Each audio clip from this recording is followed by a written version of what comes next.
నమస్తే అక్క. నమస్తే. రీసెంట్ టైం లో జరిగిన వైట్ నేవీ ఇన్సిడెంట్ ఏదైతుందో వాడే వెళ్ళి లోపల లొంగిపోయింది. అవును. బట్ ఇంతవరకు కూడా గవర్నమెంట్ నుండి ఎటువంటి యాక్షన్ లేదు.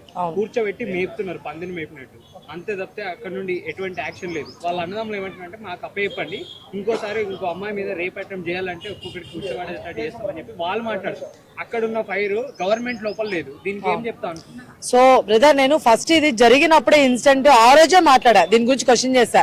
తీసుకుని వెళ్ళి మళ్ళీ జైల్లో పెడతారు, వీడికి 3 పూట్ల అన్నాలు పెట్టేసి హ్యాపీగా పడుకోవడానికి ఒక బెడ్ ఇచ్చేసి ఒక రూమ్ ఇచ్చేసి స్పెషల్ గా వాడికి ఒక గెస్ట్ అపీరెన్స్ లాగా మంచిగా ఇస్తారనమాట. అక్కడ అర్థమవుతుందా? ఇలాంటి కాదు కదా. ఇప్పుడు ఇలా చేసుకుంటూ పోతే ప్రతి ఒక్కరు కూడా తప్పులు చేయడం లొంగిపోవడం దీనివల్ల ఎవరికి ఉపయోగం? ఎవరికి ఉపయోగం? ఈ రోజు వైష్ణవి లేకపోతే ఇంకొకరు రేపు. అర్థమవుతుందా? వాళ్ళు కఠినంగా శిక్ష చేయాలి. వాళ్ళన్న ఎంత బాధపడుతున్నాడు. ప్రతిరోజు పోయేసి అసలు శవం దగ్గర అక్కడ మనకి సమాధి దగ్గర ఆయన ఏడుస్తుంటే ఎంత బాధేస్తుంది తెలుసా అసలు. సో నాకు అసలు అది చూడబుద్ధి కావట్లేదు. ఇంకా ఈ మధ్య ఏంటంటే కొన్ని ఆడియో లీక్స్ వచ్చినాయి బయటకి. ఏంట్రా అంటే వాళ్ళ అత్త నిజంగా ఆమె మనిషేనా? ఆమె కూడా ఒకప్పుడు కోడలే కదా, చెప్పండి. ఆ మాత్రం సెన్స్ ఉండదా? కట్నం అని చెప్పేసి డబ్బులు అని చెప్పేసి అంత హింసిస్తారా ఒక పిల్లని? పోనీ వాడే కదా ఇష్టపడి చేసుకున్నాడు, వాడే కదా చచ్చిపోతానని చెప్పి ఇష్టపడి చేసుకున్నాడు. ఈ రోజు ఎలా చంపేశాడు? డబ్బుల కోసం చంపేస్తారంటే ఎలా చంపేస్తారు అసలు నాకు అర్థం కావట్లేదు. వీళ్ళు మళ్ళీ తీసుకొని వెళ్ళి జైలు కూర్చోబెట్టి మేపడాలు ఏం చేస్తున్నాను మన గవర్నమెంట్ నాకు అర్థం కావట్లేదు.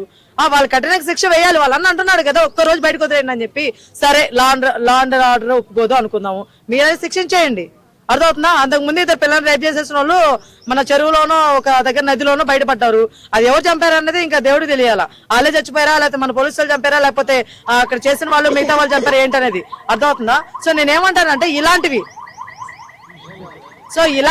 జరిగేటప్పుడు ఎప్పుడైనా సరే శిక్ష అనేది బాగా కఠినంగా వేస్తేనే ఇంకోసారి ఇలాంటి జరగకుండా ఉంటాయి. అర్థమవుతుందా? అసలు అమ్మాయికి అన్యం పుణ్యం జరిగిన ఒక అమ్మాయి అబ్బా, అర్థమవుతున్నా అసలు ఎంత అమాయకంగా. పాపం అమ్మాయికి ఎవరితో షేర్ చేసుకోవాలో తెలియక వీడియోలు చేసుకుంటూ ఉండింది. వాళ్ళు దాన్ని ఎలాగో నెగిటివ్ పోర్ట్రేట్ చేస్తున్నారు.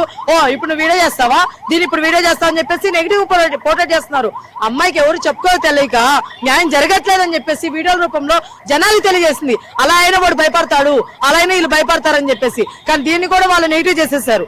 అర్థమవుతుందా? సో నాకైతే నిజం చెప్పినా చాలా బాధగా ఉంది. ఇంకా వాళ్ళని అలా జైల్లో కూర్చోబెట్టి ఏం చేస్తున్నారండి పోలీసు వాళ్ళు? మీకు నా సైడ్ నుంచి ఒక చిన్న విన్నపం అండి, వాళ్ళని కఠినంగా శిక్షించి ఆ వీడియోని మీరు బయట పెడితే ఇంకోసారి ఇలాంటి చాలా అంటే చాలా తగ్గుముఖం పడతాయి. ఇప్పుడు గవర్నమెంట్ కూడా దీనిపైన రూల్స్ తీసుకురావాలి తప్ప పోలీసులు ఏం చేయలేక. ఇప్పుడు రూల్స్ ఉంటాయి కదా, పోలీసులు ఆబ్వియస్లీ అండి పోలీసులు ఏం పని చేయకుండా ఉంటే ఇవన్నీ ఎలాగా బయటకు వస్తాయి చెప్పండి?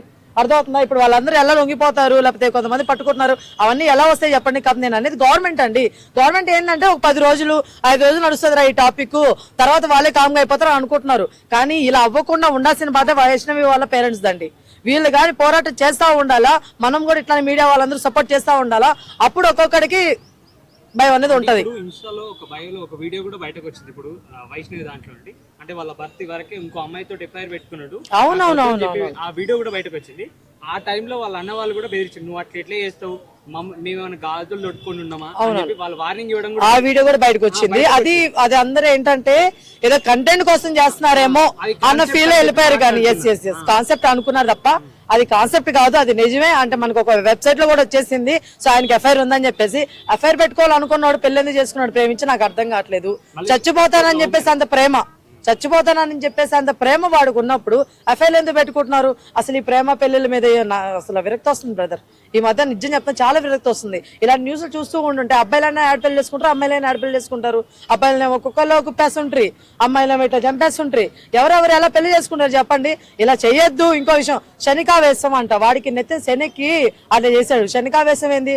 దాచిపెట్టి కొట్టేవాళ్ళు లేకపోతే సరే వాడిని ఇంకా కూర్చొని పెట్టి మేపుతున్నారు చూడు, అది దరిద్రం. అంటే ఆమె చంపిన తర్వాత కూడా అక్కడనే ఒక 2 గంటలు 3 గంటలు అదే రూమ్ లో ఆమె శవం దగ్గరనే కూర్చొని అంటే వాడి ధైర్యం చూడండి.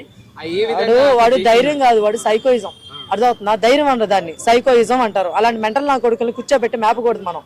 అర్థమవుతుందా? అలాంటి మెంటల్ నా కొడుకుని కూర్చోబెట్టి మేపకూడదు. అని ఎట్లా శిక్షించాలో అట్లా శిక్షిస్తేనే కరెక్ట్. అర్థమవుతుంది? ఆ శిక్ష ఏంటంటే మీకు తెలుసు, నాకు తెలుసు. అదే శిక్ష వాళ్ళు ఇస్తా అంటున్నారు వాళ్ళ బ్రదర్స్ 13 మంది. అది కరెక్ట్ కాదు బ్రదర్. ఇప్పుడు మనం బయట మనుషులకు వదిలేస్తామంటే గవర్నమెంట్ ఏమైపోవాలి, పోలీసు వాళ్ళు ఏమైపోవాలి? వాళ్ళందరికీ బ్యాడ్ నేమ్ కదా బ్రదర్. అది కరెక్ట్ కాదు కదా. అప్పుడు ఏం చేయాలంటే ఇప్పుడు జనాలకు వదిలేయాలి అన్నప్పుడు ముందుగా నువ్వు లొంగిపోక ముందే వీళ్ళకి తొరుకుండి వీళ్ళు గాలించి వాళ్ళు ఏమైనా చేస్తున్నది వేరుండేది. వన్స్ పోలీస్ చేతిలోకి వెళ్ళినాక వాళ్ళని వదిలేయాలి చేసేయాలంటే వేరే వెళ్ళిపోతుంది అది మ్యాటర్. అర్థమవుతుందా? అలా చేయకూడదు. ఫుల్ పవర్స్ ఇవ్వాలని గవర్నమెంట్ అడగాలి బ్రదర్. మీరు పోలీసులు అంటే ఎట్లా? ఇప్పుడు లొంగిపోయింది పోలీసు దగ్గర, గవర్నమెంట్ దగ్గర కాదు కదా. అర్థమవుతుందా? పోలీసు రావాలి, సారీ గవర్నమెంట్ దిగి రావాలి. అర్థమవుతుందా? పోలీసులు కాదు కదా. పోలీసులు ఏం చేస్తారు? ఇప్పుడు మేపేది ఎవరు? పోలీసులే కదా, గవర్నమెంట్ కాదు కదా. గవర్నమెంట్ దిగి రావాలి. గవర్నమెంట్ దిగి రావాలంటే మన లాంటి వాళ్ళు చాలా మంది ప్రశ్నించాలి. అంటే గత గవర్నమెంట్ లో దిశ ఇన్సిడెంట్ ఏదైతే ఉందో దానిపైన ఎంబడే యాక్షన్ వచ్చింది. ఏమో బ్రో, అది కూడా నిజాలని ఎవరన్నారు? కొన్ని రోజుల తర్వాత దాన్ని ఏమన్నారు? ఎవరో నలుగురు మనిషిని మామూలు తీసుకొచ్చేసి వీళ్ళే వాళ్ళని చెప్పి చంపేస్తారని కూడా చెప్పారు. అర్థమవుతుందా? అది ఏది నిజం ఏది అబద్ధం తెలియడం లేదు. అర్థమవుతా? కానీ ఇక్కడ మనిషి మనకు తెలుస్తున్నారు. ఇప్పుడు దాకా ఇండియాలో అప్పుడు ఏవైతే కేసులు నడిచినాయి, ఏవైతే రేప్ కేసులు, నిర్భయ కేసు అవని ఫస్ట్ స్టార్టింగ్ అదే వైరల్ బాగా అయింది. అందులో కూడా ఆల్రెడీ 3 బయటే ఉన్నారు. ఇప్పుడు దాని తర్వాత కొన్ని పెద్ద కేసులు అయిన యూపీలో అయిన కేసులు కూడా దాన్ని కూడా ఊరేస్తే దాంతో 2 బయట తిరుగుతున్నారు. అలా ప్రతి దాంట్లో బయట తిరుగుతున్నారు కదా, మరి ఇలాంటి దానికి ఎక్కడ న్యాయం జరుగుతుంది? నేను అదే చెప్తున్నాను బ్రదర్. చాలా సినిమాలు రీసెంట్ గా మనకి మొక్క మీద కొట్టినట్టు డైలాగులు ఉంటాయి. ఏం తెలుసా? ఏముందండి, మహా అయితే రేపు చేస్తే కొన్ని రోజులు క్యాండిల్ పట్టుకొని తిరుగుతారు బయట, తర్వాత పాటికి వాళ్ళు పనులు చేసుకుంటారు. వీళ్ళు పాటికి మేము బంగారంగా ఒక రూమ్ ఇచ్చేసి ఒక ఫుడ్ 3 పూట్ల పెట్టేసి పెంచుతుంటారని చెప్పేసి మనకి ఎన్టీఆర్ గారు కానీ ఇంకా చాలా విషయాల్లో చాలా సినిమాల్లో వచ్చినాయి. సో ఇలా జరుగుతూ పోతుంది. గవర్నమెంట్ మారాలి, గవర్నమెంట్ మార్చాలి, రూల్స్ మార్చాలి. వన్స్ వాళ్ళు తీసుకునేది ఎలా ఉండాలంటే రూల్ అనేది అవతలకి వచ్చబడాలి. ఏమన్నా ఇలాంటి చెయ్యాలంటే ఖచ్చితంగా అంతే కదా. ఇప్పుడు ఏదైతే సరే, ఇప్పుడు ఒకటి మనకి రూల్ అనేది వచ్చింది అనుకోండి, ఆయన ఇప్పుడు ఆటోమేటిక్ గా దొరికాడు, లొంగిపోయాడు, ముందు బూతులు వస్తాయి, లొంగిపోయాడు ఇంకోటి అయ్యాడని చెప్పేసి కూర్చోబెట్టి తినిపించడం కాదు. ఆయన కొడుకును అక్కడే వేసేయండి. అర్థమైందా? వేసేయండి, అక్కడికి వేసేసి ఆ వీడియో బయట పెట్టండి. ఇంకోసారి ఇలా ఎవరైనా చేస్తే ఆన్ ది స్పాట్ ఎవరికైనా సరే ఇలానే జరుగుతుంది చెప్పి ఒక వీడియో రిలీజ్ చేయమనండి. అప్పుడు తెలుస్తుంది ఒక్కొక్కడికి. దేశం ప్రజాస్వామ్య దేశం కదా, దానికోసం ప్రతి ఒక్కరికి ఫ్రీడమ్ ఇచ్చేసి ఏదైనా మాట్లాడే ఫ్రీడమ్ కానీ ఏ పనైనా చేసి లోపల పైన కూడా బయటకు వచ్చే ఫ్రీడమ్ ఇచ్చేసి అంత ఫ్రీడమ్ కల్పించింది.